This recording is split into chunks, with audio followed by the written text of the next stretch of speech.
भगवान राम के समकालीन हुए दो भक्त नल तथा नील का भी रामायण में प्रसंग आता है। नल तथा नील मौसेरे भाई थे। नल नील एक भयंकर रोग से ग्रसित थे। उन्होंने रोग से निजात पाने के लिए हर संभव प्रयास किए थे, लेकिन सब व्यर्थ था। पूर्ण परमेश्वर कबीर साहिब जी त्रेता युग में मुनिंदर ऋषि के नाम से आए हुए थे। कबीर साहिब अपने उद्देश्य को पूर्ण करते हुए अनेकों भक्तों के साथ अद्भुत चमत्कार करते थे। एक दिन मुनिंदर ऋषि जी का एक भक्त नल नील के पास चला गया। भाई नल नील, अगर आप हमारे गुरुदेव मुनींद्र ऋषि जी से दीक्षा ग्रहण करके सत भक्ति करो तो अवश्य ही आपका यह रोग नहीं रहेगा। भक्त, हमने बड़े से बड़े धर्म गुरुओं से हमारे रोग के निवारण की अर्ज की है, लेकिन सभी अंत में यही कहते हैं कि यह आपके प्रारब्ध का कष्ट है, यह भोगने से ही समाप्त होगा। इसलिए हमें अब कोई आशा नहीं है। भाई मुनींद्र ऋषि जी सामान्य ऋषि नहीं है। उनकी रजा से कई व्यक्तियों को जीवन दान तक मिला है। उन्हें स्वयं परमेश्वर का ही अवतार मानो। नल नील ने सोचा कि हम इतने भटक चुके हैं तो एक बार मुनिंदर ऋषि के पास भी अपनी परेशानी के निवारण हेतु कोशिश कर लेते हैं। ठीक है भक्त भाई, हम एक बार वहां चलकर भी देख लेते हैं। कहाँ रहते हैं मुनींद्र ऋषि जी? चलो भाई, मैं आपके साथ चलता हूँ। भक्त के कहने पर दोनों मुनिंदर ऋषि जी के आश्रम में पहुँचे और परमात्मा के चरणों में गिरकर रोने लगे। मुनिंदर ऋषि ने अपना आशीर्वाद भरा हाथ उनके सिर पर रखा तो उनका रोग उसी वक्त समाप्त हो गया। दोनों बहुत खुश हुए और परमात्मा को अपनी सारी कहानी बताई। हम तो धन्य हो गए भगवान, आपके सिवाय हमारा दर्द कोई नहीं समझ पाया और अब हम बिल्कुल स्वस्थ हैं। बेटा, यह तो आंशिक लाभ है। पूर्ण परमेश्वर की सतभक्ति ग्रहण करो ताकि आपको यहाँ के सभी कष्टों से निजात मिले। अवश्य भगवान, हमारा जीवन तो आप ही की देन है। हमें सतभक्ति प्रदान कीजिए मालिक। नल नील बहुत खुश थे और ज्यादा से ज्यादा सत्संग सुनने लगे और गुरुदेव की सेवा करने लगे।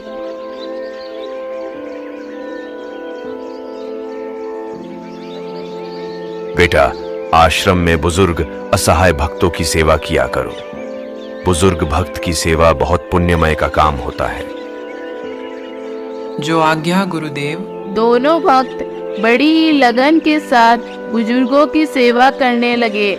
नल नील भक्तों के वस्त्र तथा बर्तन निकट ही बह रही नदी में धोने के लिए ले जाया करते थे।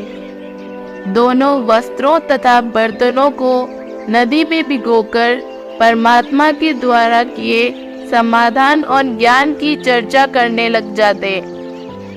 भाई, अगर हमें परमात्मा न मिलते तो पता नहीं हम बच भी पाते कि नहीं।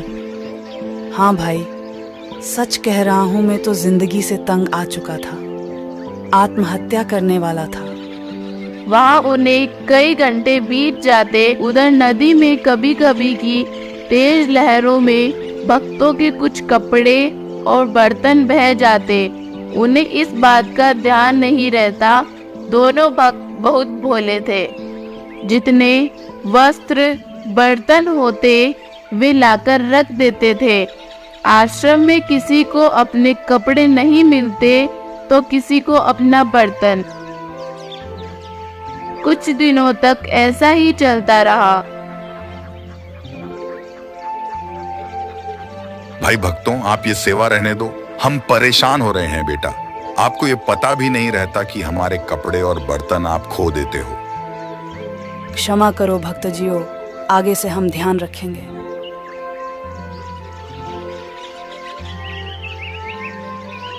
नल भाई, कल भगवान ने क्या ज्ञान सुनाया था, मैं तो गदगद हो गया।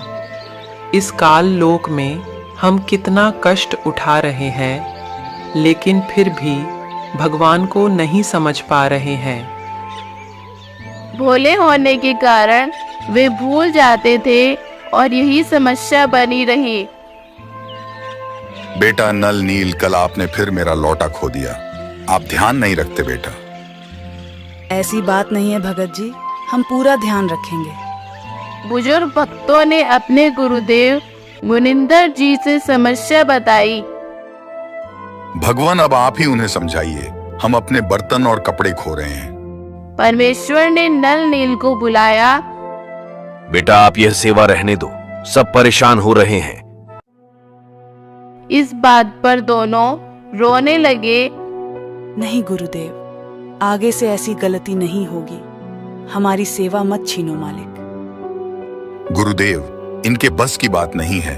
ये हर बार ऐसा ही बोलते हैं, लेकिन वहां जाकर न जाने क्या चर्चा करने लग जाते हैं।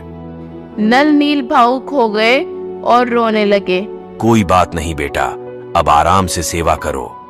आज के बाद कोई वस्त्र या बर्तन नहीं बहेगा, ये मेरा आशीर्वाद है।